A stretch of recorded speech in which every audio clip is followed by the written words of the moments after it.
Andor vient de se terminer, c'était pas spécialement le projet le plus hypant à la base, mais qui a finalement réussi à créer la surprise pour beaucoup. Alors je sais aussi que certains ont été déçus, mais vous me partagerez votre avis en commentaire. Là en tout cas on va parler du final, de la suite, car oui, spoiler, une saison 2 est déjà en préparation, mais ne perdons pas plus de temps, petit pouce vers le haut, abonnez-vous et parlons-en. Il faut savoir que dès l'annonce de Andor, il était prévu en fait d'en faire 2 saisons et seulement 2 saisons. Le tournage a d'ailleurs déjà commencé pour cette suite en novembre 2022, donc tout récemment, et il prévoit de le terminer en août 2023. Ouais, ça fait un sacré tournage. Ce qui veut dire concernant la sortie, parce que oui, la question de quand ça va sortir, ça se pose, eh bien qu'avec une post-production de sûrement 1 an ou pas loin, elle arrivera qu'en 2024 et de nouveau sur Disney+.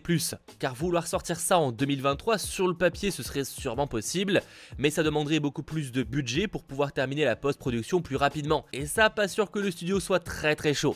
De nouveau, cette seconde saison sera là aussi composée de 12 épisodes, sauf que grosse différence, alors que la première saison se déroule environ sur 1 an, eh bien la saison 2, elle, va se dérouler sur 4 ans et conduire directement au début du film Rogue One, où on retrouvait déjà le personnage de Cassian Andor. Ça risque donc de pas mal changer concernant la narration, d'ailleurs ce sera divisé par blocs, où 3 épisodes égalent environ 1 an d'histoire. Faudra s'attendre à certains bonds dans le temps assez conséquents, et d'ailleurs entre l'épisode 12 de la première saison et le premier épisode de la saison 2, il a été confirmé qu'on aurait un bond dans le temps d'environ 1 an. Le créateur précise bien que beaucoup de choses se sont passées entre temps. Déjà pour le final de la première saison, alors que Luthen cherche à le tuer, c'est finalement Andor qui le retrouve et qui lui propose de l'accompagner. Andor accepte maintenant de devenir un vrai rebelle et d'affronter l'Empire. La saison 2 va pouvoir passer à la vitesse supérieure de ce côté-là, et comme 1 an vont séparer les 2 saisons, Andor sera sûrement devenu un vrai rebelle. Et on peut imaginer que l'organisation rebelle aussi au complet aura pas mal évolué. Elle est quand même très timide dans la première saison, forcément elle n'existe pas réellement, c'est vraiment les prémices de la rébellion.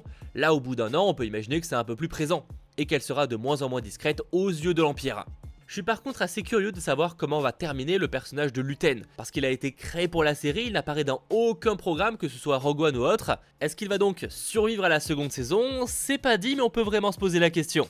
A l'inverse, on connaît l'importance de certains personnages pour le futur, et donc eux on sait qu'ils seront à la fois de retour, mais surtout qu'ils vont survivre. C'est notamment le cas de Mon Mothma. On sait qu'elle ne pourra pas rester éternellement sur Coruscant tout en préparant la rébellion, surtout qu'elle devient de plus en plus visible. La seconde saison pourrait, et je pense, montrera le massacre de Gorman, évoqué dans Star Wars Rebels, et c'est comme son nom l'indique, un massacre organisé par l'Empire et qui a provoqué la mort de manifestants pacifiques. C'est un événement important car il marque aussi la fracture claire entre beaucoup de sénateurs et l'Empire. C'est notamment suite à ça que Mon Mothma va accuser Palpatine publiquement d'en être le responsable. Je vous laisse deviner qu'il va pas forcément apprécier. Et ainsi beaucoup vont rejoindre la rébellion après ça.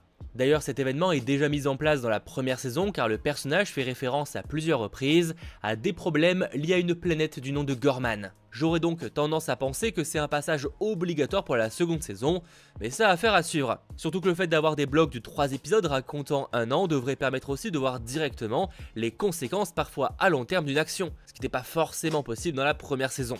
Là où l'histoire de Mon Mothma avance peut-être lentement dans cette première saison, je pense réellement que pour la seconde ça va s'accélérer. On aura en toute logique plus d'informations sur le teasing de fin, où afin d'éviter que la vérité sur les transferts d'argent soit révélée, elle présente à contre-cœur Safi au fils de Davo. Même si elle est contre, Safi elle, vu l'importance qu'elle donne aux traditions, devrait visiblement l'accepter. Intéressant aussi de voir comment elle a tenté de détourner l'attention de l'Empire en inventant un mensonge sur son mari qu'il fait des casinos, juste pour que le chauffeur qui espionne la conversation, et ça le sait, ne se concentre pas sur le mariage. J'ai trouvé ça très cool et très prometteur pour l'avenir. Autre personnage qui sera de retour, évidemment, on a Saw Gerrera, déjà présent dans Rogue One, mais aussi dans le jeu Jedi Fallen Order, pour ne citer que ça. On devrait peut-être le voir sombrer de plus en plus dans l'extrémisme. C'est là où c'est un personnage très intéressant, c'est que même pour les rebelles, c'est un extrémiste. J'imagine qu'on aura sa descente dans les enfers.